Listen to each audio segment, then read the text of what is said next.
Hello all. Hope everyone's fine. Sorry about that. It's going in the background because I was actually going to share it. Anyway, hope everyone subscribes, shares, everything. We're back, and I don't know where Chris has gone. I don't know. He's typing to me now. Yeah. So, how is everyone today? How are you? Yes, I think this topic's a really interesting one because I was just picked up my son from the tube station to come back to my flat and talk about mindfulness, and this man got on. I think he's quite drunk and starting having a go at me about being a bad dad. And I never met him before in my life. They drunk, quite aggressive, and I had my 9-year-old son next to me. And I tell you, it took all my mindfulness to stay calm and when not obviously completely react and lose with him, because a very Yeah. Hello, Dr. Lorraine Harris. Nice to see you here. I've not seen you for a while. I hope you're well. Sorry to hear that, Nick. I know there can be some really horrible people out there. They really can. So yeah, it's just all about remaining calm. And what I've picked up is, and I think Gilly, you can obviously compromise with this, is if people are calling you all these names, calling you a bad dad, all that, you have to question, do you actually believe that? And I think that ties into tonight's topic. Just perfect. What do you think, Gilly? I'm wondering if someone could maybe define or explain. So I know what mindfulness is. I guess I've been thinking of mindfulness as micro mindfulness. I've never heard of it being divided into like macro versus micro mindfulness. And I'm wondering if there's like a research base on it. And so I can tell you what I understand, but I'm wondering if maybe someone who's a little bit more familiar with it could give a definition. I'm going for it now. You're on tour, Lorraine. Oh, you need to get me back on that show because I've got a lot to say about my addiction.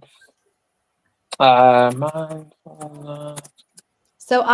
from what I pulled up from our nifty AI, is that micro mindfulness is the way that you typically think about mindfulness, like being present in the immediate moment. Yeah. Micro is about, it's how you would, I guess, okay, so mindfulness, at least the way that I understand it, is that like, when people think about mindfulness, they think about like mindfulness meditation, and they think about like, and it's not necessarily that. You think about like focusing on your breathing, which is more detailed, right, or focused than I guess what macro mindfulness is, or at least that's what I understand. Yeah, well, what I've got here, I pretty much got similar to you. Is mindfulness is a is it killing him? Oh, right, okay. Mindfulness is a broad concept of cultivating present moment awareness, while micro-mindfulness specifically refers to practicing mindfulness in short, focused bursts throughout the day rather than long sessions.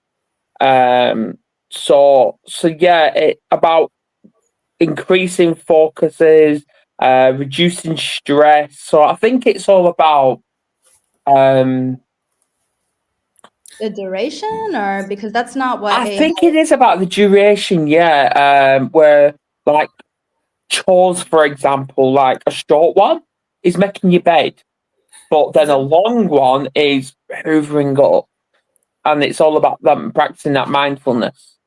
I mean, the way, but yeah, I see it building this is perhaps mindfulness is something you might do at a certain point of the day, and you sit down and practice it for a certain amount of time as to get a state into it. It's like, you try and spend 10 minutes getting into that mindfulness as a but I guess mindfulness perhaps is lots of points throughout the day we'll have moments where we we have a moment of stress or a moment of tension or doubt, and how we just that instant just practice mindfulness, just let that thought go through so we can just move on. Yes. It's an instant way of just practicing in a So that's different than what I have just read. I don't know if that's right, but that's kind of way I would say it, build on. You would understand it. Okay, so maybe the way it's described, the way I'm reading it is wrong, but here's what it's saying. It's saying that micro mindfulness is about focusing on details. Like the way I would practice with clients is I would have them sit, I was going to say it's not necessarily like, focusing on your breathing. I actually prefer being awake when I'm practicing mindfulness, and I'll sit with kids even. We'll go outside and then we'll just kind of notice things. We don't really talk to each other. We just use our senses and spend like 5 minutes just sitting and, noticing, using our senses, anything around us. And then we talk about, well, what did you notice? I noticed that the leaves were rustling, and when they were blowing in the wind, they were making a sound, or that some of them, they were different colors. Some of them were brown, some of them were yellow, pulling on the senses. And what this is saying, at least from what I found, is that macro mindfulness is different than that, because it's about zooming out to see the bigger picture and broader context, rather than focusing solely on details or immediate tasks. So it's like, instead of focusing on the trees, focusing on the forest. Yeah, absolutely. What I'm going to do is I'm just going to drop out a minute because I need to help Kerry. But you two keep talking about this and I'll be back as quickly as I can.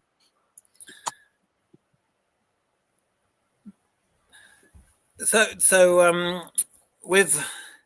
I guess it's a amount of awareness in it. Being aware of, like you said, in micro mindfulness. Becoming aware of the heightening your senses to have more awareness of things around you. And is it right that once you have this awareness, then you sort of because I always thought, you then move on, so it's how long, it's sort of you have a increased awareness and perception, then you sort of you don't stay in that state, almost like you move through it. Pull back. Yeah. But so you, Gilly, you practice it or you use it with your clients, do you say? Yeah, I mean, I don't have like the mental stamina and the attention to sit down and consciously practice it like at a certain time of the day in a certain way. But I use it as more of just like an awareness. Like if I like doing it outside. Like if I'm sitting outside, I might pause, or if I'm even just looking out the window, just pause and look at the branches or the leaves, the way that they move, notice any thoughts that are coming into my mind. So it's not just noticing like what's in front of you, it's also noticing what's happening within you. But the whole thing with mindfulness, it's about like being passive, like a passive observer. Whatever comes along, you're just observing it, regardless of whether it's pleasant or unpleasant. Yeah. But I guess what this is saying about macro mindfulness is that it's, looking at the bigger picture. There were some things here where I read it and I was like, this kind of doesn't really sound like mindfulness, like traditionally, like the way that I understand it. But it's related to topics like within acceptance and commitment therapy, which has a big emphasis on mindfulness. Yeah. So I'm wondering if it's like that repackaged. But it says like the benefits of it is improved perspective. It helps you see the bigger picture and understand how your work fits into the broader scheme of things. Enhanced vision. It can lead to a clearer sense of vision and the ability to react proactively to broader trends. Increased creativity, better decision making. It seems this is more just like values identification. Do you know what I'm talking about? No, I've never heard this particular description. So it's interesting to hear that. Yeah. Because I thought the mindfulness was partly because we have because I used to go to mindfulness classes that were led by for a Buddhist group, but held closed classes. So even you didn't have to be Buddhist to attend. It was more just about I went because of the benefits of the mindfulness. It's very much guided mindfulness. And I made it a lot easier. But a lot of the messages there were around, we have very distracted lives, we're overloaded information, and we're very distracted minds. And mindfulness is a way of essentially sort of stilling that mind, so we can essentially then focus on what's important by letting, like I think you touched on, letting things come, letting them go, so that we can have more control of our mind, essentially, by not just getting bombardment of bombardment of information, messages, whether it's our own thoughts or whether it's things we read or see, or and just sort of having that ability to not have that overload and that distraction of thoughts and information by having more of a mindfulness approach, where we're, like you said, we can let things in, let them go through, and then decide what we focus our thoughts on, what's important things. But I think it's like all these things, it's easier to do when we're perhaps it's easy to do if we're having it guided, and it's easy to do, I think, if we've got a clear mind anyway. So I try and do mindfulness, and I think when I'm on my own and I'm perhaps like outside, in a nice day, it's easier to practice it. But I think, like all these things, the hardest times when you practice it is probably when you need it most. I guess that's. Yeah, well, that would require you to pause and probably step outside anyway. That's true. Yeah. I can't help but think about, when you think about like big picture versus details, like, I specialize in neurodiversity. So of course my brain immediately goes to that because people who are neurodivergent, especially people who are autistic, they're way more detail oriented. There's loads of research about it. And I actually love doing like my little like mini games or experiments in my office with my therapy clients, but also it just like makes my autistic clients, or even those who maybe are not even diagnosed yet, but I have my suspicions, it makes them feel good. But there's this one game that I derived from, I don't know if you know like Jennifer Cook, but she's published a few books for like autistic teens, women with autism. And anyway, so she published this one book on activities that you could do with autistic kids. And one of the activities is called the ant's point of view activity. Okay. And basically how you play is you like take a picture of something. I don't know if this is exactly the way she describes it in the book. I don't remember, but this is how I've used it. But I'll take turns with my kid client, and one of us will go around like my office while the other one just kind of looks away or doesn't look. And then they'll have to take a picture of something really, really close up from an ant's point of view. So it could be like really, really close up picture of an electrical outlet. Okay. Or a really, really close-up picture of like the corner of a lamp, or like the shade that a lamp puts against the wall or something. Or like I've had people do like a close-up of like my diploma. So it's like a letter. Sure. And then whoever took the picture shows it to the other person who wasn't looking. And then that person has to guess, where is that?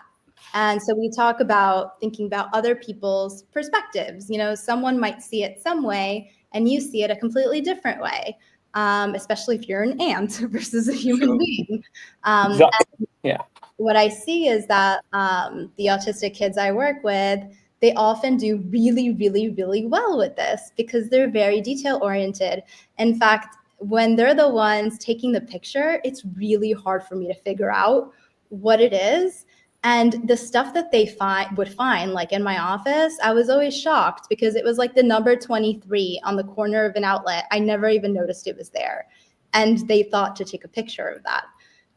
But when you think about micro versus macro mindfulness, if we're defining it in the way that we are, like it's almost like if you're asking someone who's autistic to practice macro mindfulness and they need to focus on the bigger picture, it's like forcing or maybe training their brain to work in a way that isn't so natural for them. And so then the question for me becomes like, we're not really teaching them. It's either like a relaxation exercise versus a strenuous exercise, because if that's not the way that your brain works, it's strenuous and it's actually the opposite of relaxing. Absolutely. Yeah. Sorry about that. We got Chris. Good to see you back. We've got a 13-year-old with bad toothache, where I had to take him to the dentist for the very first time. Then we've got a 19-month-old that just woken up, so we're in for a night. So, yeah, anyway. Welcome, Chris. You there? Chris? Dodgy Wi-Fi, I think. You there? Oh, no. We can see him moving. I don't know. Yeah. But this is Chris Nicol. He's obviously from Scotland. And yeah, he's obviously been posting videos in the group every now and then, which is brilliant. And he's gone. But yeah, obviously I know I missed half of what you've been saying, but it's all about, do I say manipulating our mindset from good to bad or bad to good? Do we say that?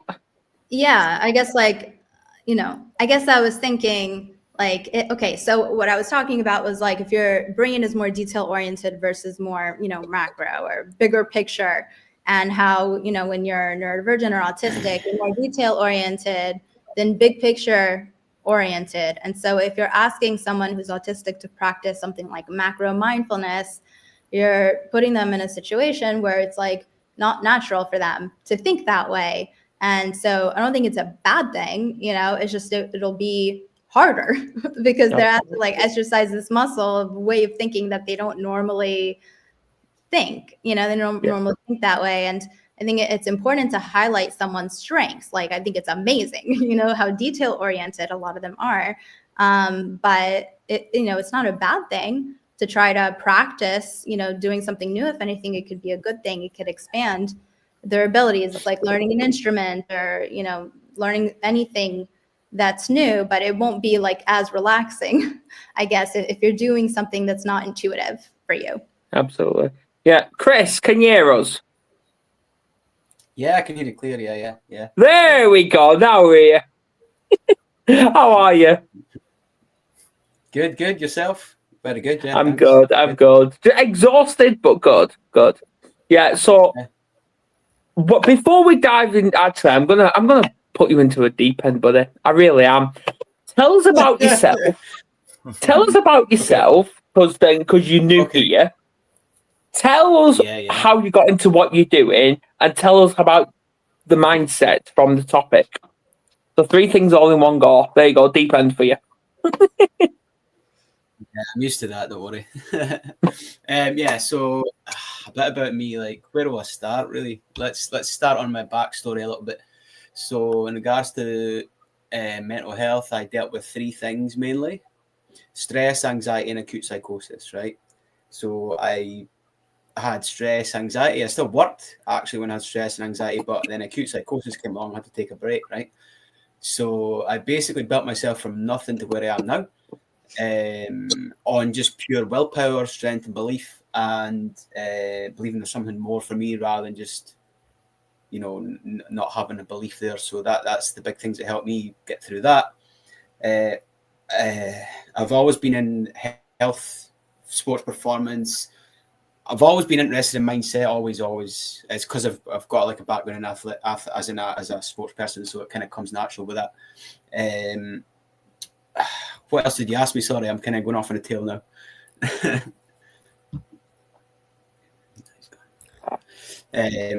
So I think as well, the coaching I'm doing at the moment in the public speaking, I've got 4 or 5 lined up in Scotland right now that are going to be getting done, 4 public speaking events.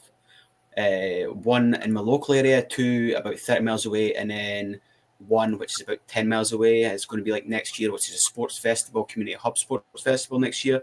The other 3 are a boxing club and 2 rugby clubs at the moment.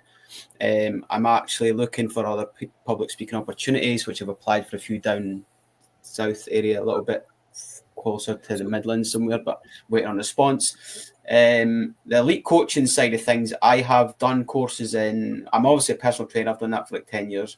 S&C degree, sports background, health background, done a mindset course as well. with a sports psychologist who's been doing that for like 25 years. He's a top guy. He knows what he's doing. I'm actually going to meet him soon, next couple of weeks.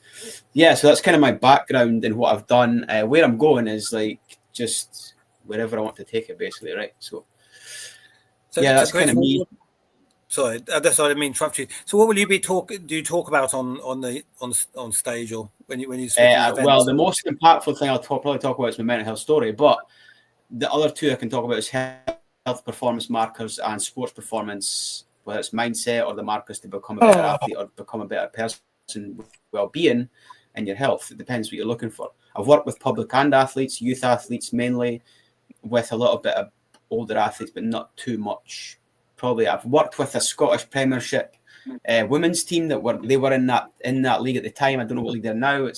I live actually near Angus, so it was like a Forfar Farmington ladies team. I did 2 years experience with them, as you know, giving them sort of fitness coaching, strength conditioning. That's so interesting. So what kind of work do you do with the women's team? Youths, a little bit experience with that, swimmers, Chris. Public, obviously, PT'd in a gym for about a year.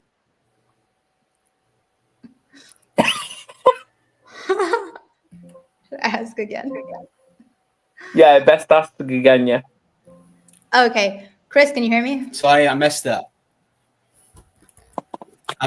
Sorry, what's that? Oh. It's a delay. My social anxiety is like right now. Yeah. Calm down, Gilly. Calm down. Let me practice some macro mindfulness. It's your opportunity. Well, if you want to do some macro mindfulness, do some dancing on Instagram. There you go. Yeah, you know what? I'm feeling the neurodivergent edge right now. Macro mindfulness is overwhelming. Like if it is really like the whole point of mindfulness is to zone in. In the zone, yeah, in the zone. Focus on the noise canceling headphones. What do you notice about the noise canceling headphones? Yeah, definitely macro mindfulness. Yeah, but Chris, I was going to say I'm really interested in your work with women's sports teams. What kind of work do you do with them? Well, I did previously. This was previous times that I don't do that at the moment. But it was with a. At the time, they were in a Scottish Women's Premier League football team. 2 years experience while I was working in a facility they used. I did strength conditioning coaching, fitness coaching in the gym with them, and it was very detailed with the programs, but it was also individual. But you had to do needs analysis on the sport because you can't just do a sport on the athlete. You need to know what the sport needs as well. So yeah, which team was it again, Chris? Which team? Forfar Farmington ladies. They're in Angus, the Angus Scottish area of Angus in Scotland.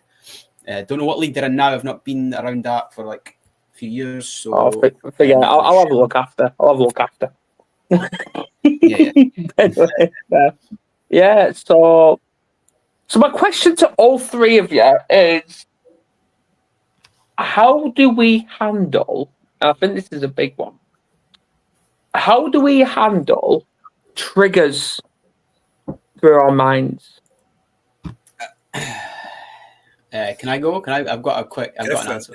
By using your experience. Indeed. Yeah, absolutely. Yeah, totally. It depends how you see it, I think, because for me, it's just go through, basically, and like take the challenge and accept it. For me, that's how I see it, right? I'm not saying that's how everyone else is going to see it, but because I've developed this mindset through the three things I've been through, stress, anxiety, and acute psychosis, if I can push through that, anyone can, to be honest with you. That's the mindset I developed in my clients as well, right? And when I'm doing my programs and stuff with my clients and men, and if women are coming into my programs as well, I don't take anything very lightly when I work with my clients. It's let's get the results, let's get the goals, let's get the values, get the value before you get the results. Let's make it happen, because it's untapped potential until it's done, until it's realized, right? It's untapped potential. I talk about this on my YouTube channel recently. In fact, 2 hours ago, I was doing a live on for guys about what's holding you back. right? So the guys at the moment I'm focusing on working with guys because that's my perspective, right? I'm not going to say something. I mean, I understand women to a certain extent, but not to the extent of a perspective of women fully, right? So I work with guys at the moment because I have a better perspective on that at the moment. So that's my take on it. Like, I just developed a Lion mentality, right? That's why I call it. I've got a group for men called Lion Mentality Raising Men's Health on Facebook. Adam knows about it because he's in it, right? Adam, you've seen the work I'm doing. You've seen the work I'm doing. I do get notifications all the time when you're live. I'm going live in 5 minutes, then you're live. Yeah, exactly. Bang, and it's impact straight away. It's right to the point, but it's in a way people are going to understand it. It's not. It may trigger some folk, but it may not. But it's how you see it. And if you want to see it as value, you're going to get value from it, right? That's how I think. It's always about the positive mindset for me, right? It's totally. That's what's got me through those 3 things I talked to you about earlier in my mental health. Positive mindset always, right? If you think you can do, you can do it. It's just it sounds simple. Go on, Gilly. Easy. I have a question and also a suggestion to whoever's watching. But I don't know if you've heard of Dr. Angela Duckworth. So she published a book about grit. It sounds like what you're describing. Yeah. So she talks about how kind of like the main ingredients that go into success are passion and perseverance. And then she defines that as grit. I don't know if her book is just called Grit. I haven't read it, but she has a ton of content. I've heard of it. On YouTube talks, and it's on my to-do list. Like, I'm going to read that one. But I don't know what do you think about what she has to say? I've read the book. I've got the book. I've read it, and it's amazing. It's one of the books that I just naturally picked up as soon as I seen it. I was like, yeah, I'm having that, taking it. I'd seen it in the shop. I was like, yeah, I'm getting that. So I don't know how much it was at the time, 10, 15 quid or something, but it's not expensive. It's valuable. So yeah, as you're saying to the people watching it, buy it and read it because it's valuable information for your mindset. Totally. So her TED Talk, the book is also titled this. So it's called, for whoever's interested, Grit, the Power of Passion and Perseverance. And she's a great speaker. I've listened to her on podcasts and just watched her content. Sometimes I even use it with clients in session, especially young people like teens who are thinking about majors in college. I just, when they feel lost, like, well, I'll just pick this. I'm like, we can't just pick this, like you have to be passionate about it. And we'll narrow it down, but sometimes I'll share some of her stuff with them. And she's also given talks to, I think it was a high school, like one of her. So it really is simplified, the information that she puts out there. But that was one question I had. In the comments box, the name of the.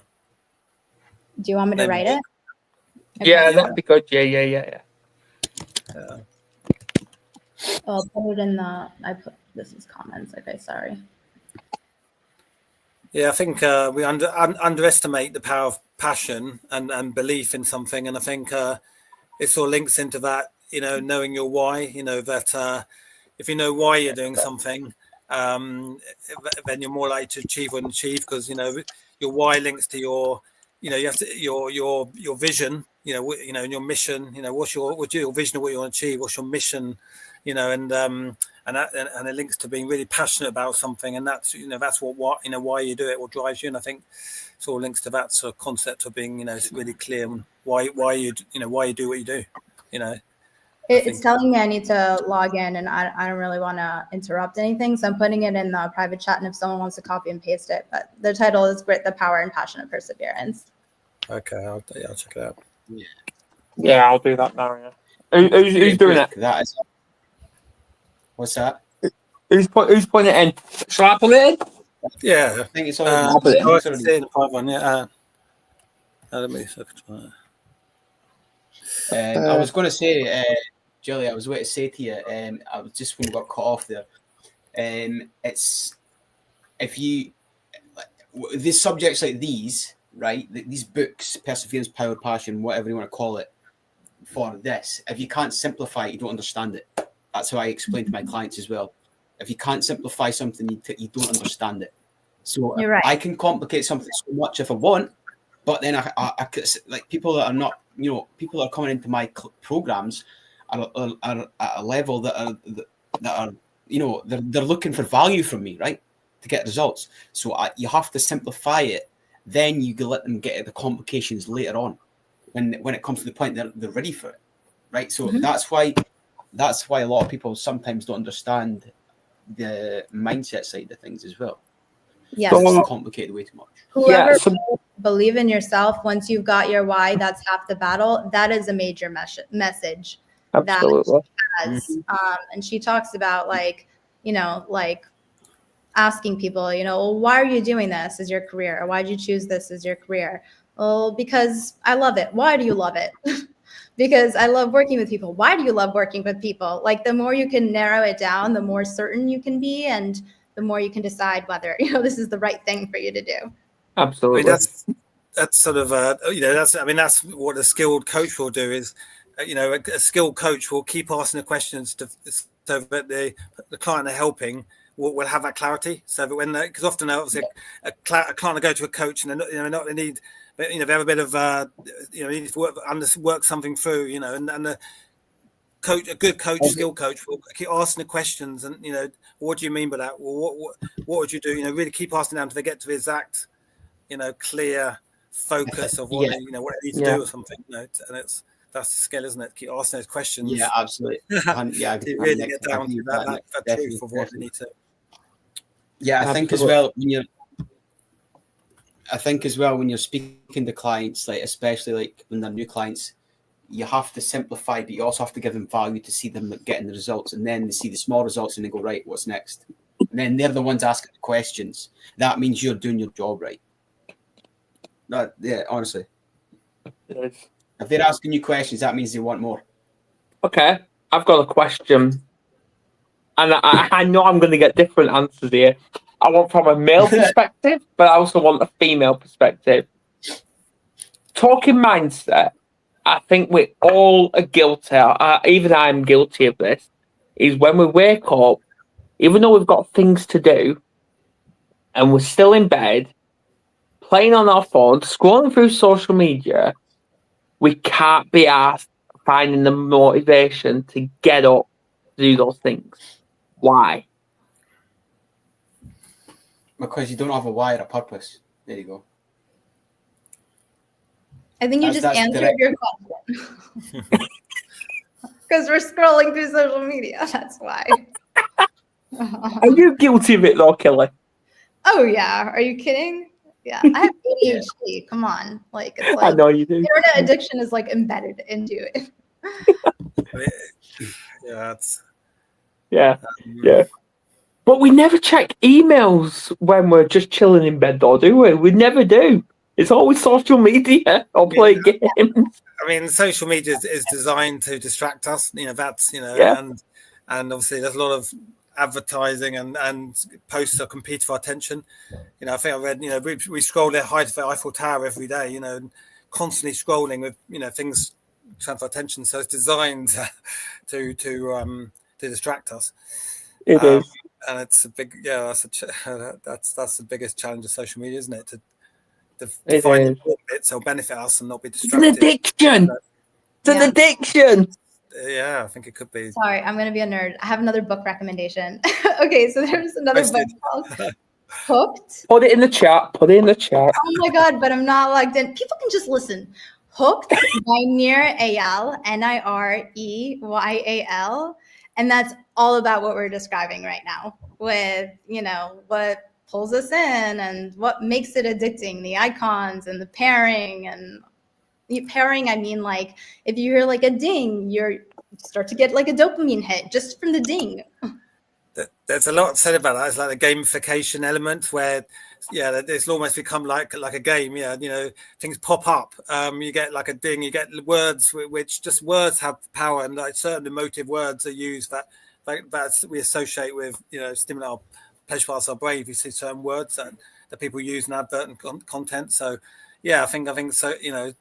Social media, clever social media. With adverts, whatever. they tap into that gamification element where we engage and cause a bit of interaction, and so things pop up and ping, it stimulates us, and we react by going in a little further and see what. It gets your attention, doesn't it? When your phone pings, you're thinking, who's that or what is it? I need to check it just in case it's really important. Exactly, even though it's not. Notifications. Even though it's not. Or even it's like a feeling. It's not even like a cognitive process. It's like an emotional response, like a reflexive, response. Like when you hear the ding, or if you see the icon, it's so bright and eye-catching, like especially like Instagram, I think is like bright pink. I don't even remember. It's sort of like when you say, describe what a penny looks like, and you're just like, you give this rough description, but like you've seen a penny. I mean, now maybe not so much, but you've seen a penny so many times, or like describe the back of your hand. But yeah, I think it's like you have this kind of vague understanding of what it is, but when you see it, you just feel it. It's like this physical response. Yeah. So, yeah. Go on. I've got a question for Gilly. Would you agree that social media is like a dopamine hit? Yes. Yeah. With regards to why it kind of happens and it becomes a habit. It's an addiction. Yeah. So actually, there's a line in my book that I really like. I don't know if I wrote it exactly like this, but I wrote that I think, what did I say about like advertisers, and it applies also to social media. But I wrote, it's the creepy, wrinkly guy, offering you a lollipop from his van. Like, it's like, take this. Like they know what they're doing. It's designed in this way to make it addicting. It's a business after all. I think also social media, it's all instant, instant. And if you think of most addictive behavior, it's about, there's this element of instant gratification and instant rewards. So we don't, like social media doesn't say, well, have a think about this and then come back in 5 days. Or it's the same, with addictive behavior, there's a delayed 2 or 3 day benefit to what you do. You wouldn't, a lot of it's about instant gratification, instant reaction. And if you look at, it's a lot of, like you said, a lot of content, particularly advertising, it's this promise of these big rewards. And it's all you have to do is click now and, take immediate action, click now, read this, and then immediate reward if you act now. It's all about that sort of, you got to act now to take advantage of offer. Speaking of programming or mindset, I'm going to take my wife to be Kerry, for example. I'm going to pick on her, and I'm doing that because she's not tuned in, which is good. So it saves me a little bit. But the thing is, though, for weeks, if not months, she's been obsessed with getting this Stitch quilt. She's got an obsession with Stitch at the minute. I don't know why. I really don't.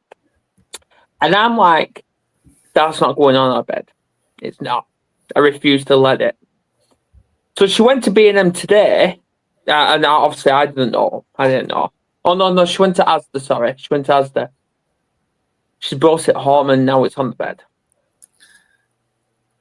I think I heard a good expression, we buy an emotion and justify in logic.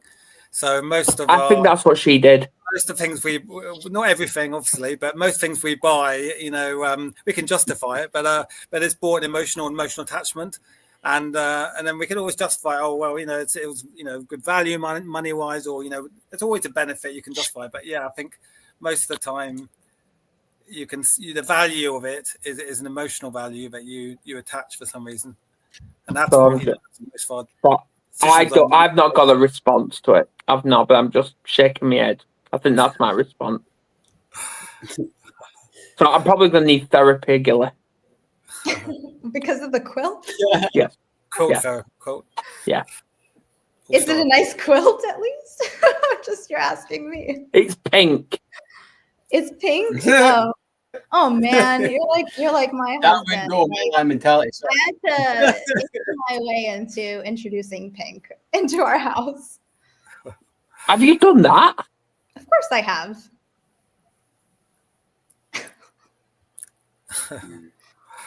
Deep for it. Yeah. Deep breath. I think it's a nice I don't color. even know. I don't have a response. I don't. What? Sandwich pink? I don't know. Pink's not your colour. I'll take it. But yeah, it's I agree. It's only a color. anyway, moving on, swiftly moving on. How did we all reprogram our own mindset to say, fuck this, stop making excuses for yourself, people, and let's start kicking ass of life? Well, I think if we go into mindfulness thing, I mean, I think to have different definitions. I mean, mindfulness is to an extent about changing your awareness and your perception, you know. And I think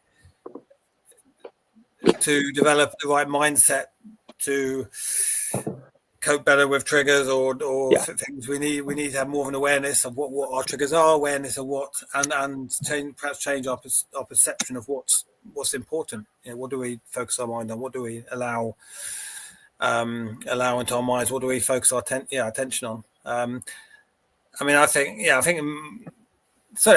mindfulness in whatever definition, I think it's something that should be, you know, we should all do. We can all benefit from. I think it's. I mean, we all, you know, I think everyone should, you know, should have mindset tools. You know, I think, you know, in life, and I think part of those mindset tools mindfulness should be part of those. I think the only focus I want to do is probably duet Gilly's dance moves on Instagram. What? Let's see this. Your dance moves on Instagram. Oh yeah, I keep an eye on them and me just duetting them. Okay, is this like a new? No, there's duet. It's a live. What's the recording one? Just duetting them. I got some moves. Well, you have to, don't you? Why be serious all our lives? Why? Why what? Why be serious all our lives? Why can't we just let our hair down, literally, and just have fun? There you go. And she's done it literally. She's done it literally. Hair down. Done it literally. Yeah. No, be silly. I agree. Exactly. You have to. You have to. Hence why every time I'm in a toy shop, I'm always pressing the try me buttons. I don't care. Does it piss the workers off? Yeah. Do I care? No. It's good. Touch your inner kid. I think that's. You have to. You're tapping into your inner child. Youthful mindset, right? Exactly. Exactly. It's funny. So I do a bit of amateur dramatics, acting, and do some production in local theatres. And in our weekly drama classes, we do a lot of games and exercises. But essentially, you can't do them unless you're allowed. You know, you're willing to be silly. You know, and if you do it seriously and say, "Well, this is silly," obviously you can't do it. But actually, it's so liberating. We all have our jobs and our lives, and actually to have a couple of hours once a week where you're encouraged to be silly, you know, because it's part of the drama games. It's really liberating. It's so liberating, and it makes you realise, well, actually, kids do this all the time. You know, they have great imaginations, they're very creative, they live in, you know, because they're kids, and actually, you know, this creativity and using our imagination and stepping out of our typecast roles. Yeah, it's incredibly liberating. I think it's something we should all do more. Yeah, we should. We should all have fun. What you're describing, it reminds me of this story I would tell. I used to do this like social skills group for like autistic and ADHD teens. And a lot of them often, as do most teens, like present with some level of social anxiety. And so I would dedicate like each session to a different person who had a specific goal. And there was almost always like one person who was like, I want to, you know, face my fear of, you know, speaking up in social situations or being able to be myself. And so the story I would tell them, and this is true, was when I was in college, I used to work outside a lot. And so I was sitting outside at a table and I looked up for a second and there was a student in a banana suit frantically running away from a student in a monkey suit. And I mean, Frank, like looking behind him, and like the monkey suit guy is like following him, like, ooh, ooh, ooh, you know, the whole like act and everything. And I was sitting there just completely confused. And then I just started cracking up, and everyone around me just starts laughing. And so, you know, I told them, you know, you can go out and make a fool of yourself and feel like, oh my God, I'm such an embarrassment. But you might not even realize that you're making people's day. You know, like I still remember that story to this day. This stupid So banana. going off this story, this is my question now. Were you confused, or were you jealous that you weren't in one of those costumes? I probably would have been scared, like nervous. Like I could be in one of those, even if no one knew who I was, because it takes bravery to make a fool of yourself, and that was the point of what I was trying to say. That you have to be brave, you know, to make a fool of yourself, but you might actually be doing good, or you might be making people happy in the process. And so what we would do then is we would all pick out superhero costumes and run around in public places. I think there's a lot of I think there's a lot of power, you know, strength and bravery. If you get the ability to laugh at yourself, and I think if you see some good public speakers on stage, you know, who give funny speeches, you know, there's funny little stories often, you know, about things they've done, or even obviously stand-up comedians, little stories about things they've done, or a self-depressing humor. We can all connect with it because we've all done stupid things, but I think that yes, it's very. We should all be able to laugh at ourselves more, or you know, in the right context. But yeah, that reminds me on a couple of things. When we was in London back in 2017, me and Kerry, obviously we went to go and see Wicked in, I can't remember which building it was in. I can't remember.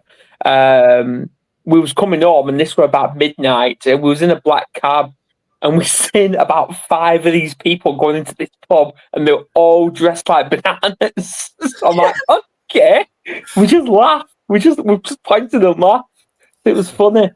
But doing stupid things, that reminds me as well, where we was in B&Q. This was, I think, last year. And I thought, you know what? Go in a shed. Adam, get in the shed and get Kerry to take a picture of you. So I got in the shed in B&Q, and there was a light there. I actually broke the light getting out. I broke it. So I just kept walking off. I like it. It's all my sort of humour. It is. But yeah, hey, why it is? It's just why be serious. Why? That was an accident, though. No, breaking the light. I think what you're saying as well. What, Chris? Yeah. Okay. So, what I was just thinking when you were all talking there about the levels of fun as well, like you can have. There's different levels to it as well. I think there's obviously like the total bravery that you're talking about, and then and then obviously like the micro stuff of the day-to-day stuff that you'd have fun. You know how you'd have fun doing that, right? Also, I think there's a lot of big stuff researched now about resilience, and they find that people who are most resilient and able to cope with change are the people who have more flexible, creative ways of looking at life. Because then, if things are unpredictable, or things change, then they're open to that. I think the people who say, well, things have to be like this, this is the way things should be, this is the way, they have expected outcomes, then they struggle to cope when things aren't like that, struggle to cope with change, and they're less resilient. So I think having an open mind to the unpredictability of life and being more creative in the way you look at things, be able to laugh when things don't turn out as you want, is all part of resilience, which is obviously important. It is. It definitely is. And it's all about teaching that, because if we don't learn the resilience, what exactly we experience them besides adversity. That's one of the things I teach in I will be teaching in my mental health story impact public speaking, is how guys can build resilience, because I've been through those 3 things I spoke about. I just and I already told you how I sort of kept myself going and through that. The resilience is the big thing. It can obviously have a good impact on you. So yeah, absolutely, especially when you want to move on past trauma as well. Yeah, Chris, yeah, I was going to say, this is what you need to do with your athletes. Ask them, like, Yeah. what's the most embarrassing thing that you would do, that you could do? Or, you know, would it be embarrassing if you did this? And then have them go do it. Because naturally, they're going to mess up while they're... Yeah, Chris, that's what's Chris, I've got feedback. I've got feedback. When you're teaching this class next time to athletes, dress up in something. Oh Please yeah, dress up in something. bananas there. Pink quilt, in the pink quilt, banana costume with a pink quilt over. Yeah, Balance. in a banana costume or something. I know what I be the You'll never Michelin expect man. There that. you go. You'll never expect that. Next See up if is I the can- Michelin man. That's it, the big white Michelin man suit. There you go. Coaching, Yeah, but there you coaching and go. doing impact. I want to see pictures as well. I want to see them. on stage. Oh yeah. Yeah. That'd Hey, be we fun. all have to act stupid sometimes. We have to. We could Yeah, actually make totally, that. Like, look at me every Halloween. On here live, I dress up all sorts. I remember. I do. I'm always dressing You up. went deep. You went full on. I did. I've been. Who have I been? Been Fester from Adam's Family. I've been all sorts. I felt very undressed last Halloween. My token hat, and I came on. I thought I was Exactly. doing the hat, and then it came on. You were like, oh. And I thought, wow. Exactly. Exactly. I had the full outfit. Now I'm dressed up again this year. Yeah, immerse yourself. Oh. If you're gonna do it full. I think. Yeah, I think it's should relax, doesn't it? What, Gil? Mail it out, and then we'll do like the Sisterhood of the Traveling Pants and take turns with the costume on the episodes. Oh, we Right, have to. I feel like maybe I pushed it too far. No. Anyway, moving on. We'll talk about that off camera anyway. But anyway. Right. I don't know what to say now besides what do we talk about to end this, because it's like we're 53 minutes into it now. But I think we've shared quite enough on how to reprogram our mindset. And you just keep going, don't you? That's all you do. You just keep going. So, is anyone got any like tips, like Gilly or even Chris? Like, if someone wanted to have use mindfulness to start changing their mindset, how to approach it. Like Gilly, you said you used it with some of your clients, I think. So, what would be your like top tips to to start?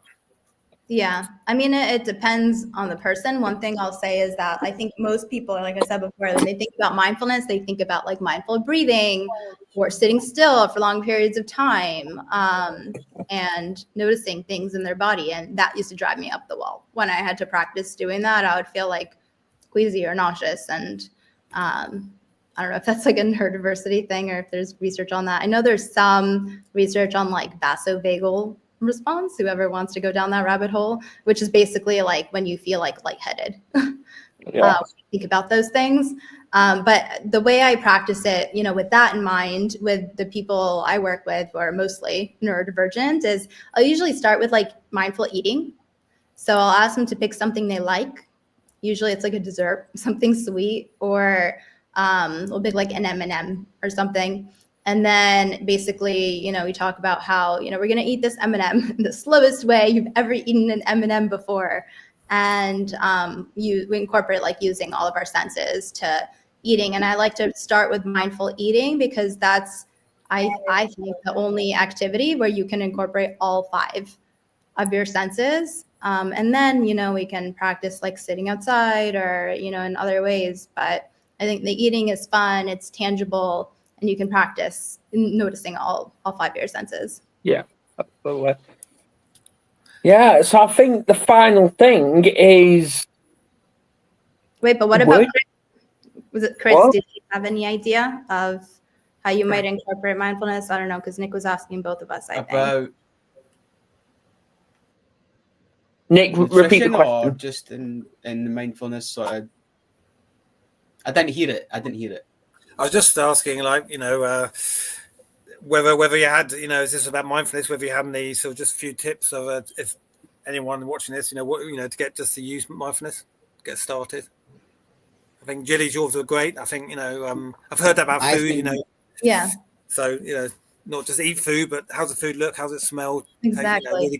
Really sort of immersive, the whole experience. Immersive in all the senses in it. But so I've heard that one. Mm-hmm. Yeah. I was wondering, Chris, if you had anything to add about how you can use this particular. Okay. Yeah. I think where could we go with this? Probably a couple of things. I think what Gilly's actually talking about, the food, is a good thing to start with. To combine it with a mindfulness, and also have a look at your nutritional habits. So write it down. Write down if it's something you want to look at, nutrition. Look at your habits and what you're eating, and try and assess it. With the mind side of things, assess your daily habits. So look at your daily habits and say to yourself, these two things are very simple to do, because all you have to do is write it down. So assess what you're doing on a daily basis that's making you better with your structure, better with your daily tasks and your nutrition. Be aware of what you're eating, right? So I think that's a good point that you made with food, because I've obviously I do nutrition coaching as well.